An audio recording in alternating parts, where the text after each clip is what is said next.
هل علي بن أبي طالب كان كفؤا وأهلا للخلافة؟ أعطني فتحا واحدا فتحها ونفع به هذه الأمة علي بن أبي طالب. يعني لم يكن كفءا؟ انظر إلى تاريخ معاوية وانظر إلى تاريخ علي كلها فتن ومضروبيات ولطم وتطبير، ومعاوية وصل الإسلام إلى أفريقيا يا رجل.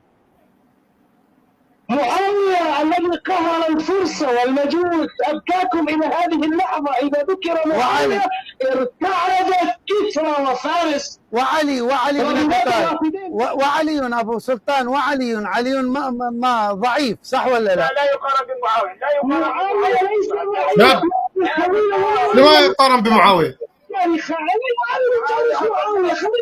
معاوية. اسمع علي بن أبي طالب لا يقارن بمعاوية. علي بن أبي طالب نفس رسول الله، حربك حربي سلمك سلمي، لا يقارن بابن هند. حتى أمير المؤمنين أمة التي دفنها رسول الله وسجاها ببردته، هند منو دفنها؟ أبوك؟ غير صحيح هذه الرواية ما يقارن بمعاوية. علي بن أبي طالب ما تستحون. يعني معاوية لا يقارن. دك حصون الفرس والمجوس إلى الآن تنكون بنار معاوية الذي فتح الله به الفتوح. يا أحمق، والله حمقى أنتم، والله سوش لهم كلام أمثالكم، والله حمقى. أبو باقر حجين الحاج وعد، اسمحوا لي بدقيقة.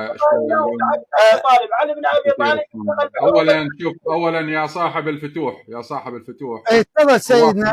الله تبارك وتعالى. لحظة سيدنا، سمعتم إخواني عندما أقول شوفوا هذا الأخ والثاني صاحبه اثنيناتهم يقولون أصلا معاوية لا يقارن بعلي. معاوية وين فتح الفتوح كبير، لكن علي نفس منهج ابن تيمية. تفضل سيدنا. الله تبارك وتعالى أبطل هذه الفتوح في كتابه الكريم، قال بسم الله الرحمن الرحيم ادعو إلى سبيل ربك بالحكمة والموعظة الحسنة، ما قال بالسيف.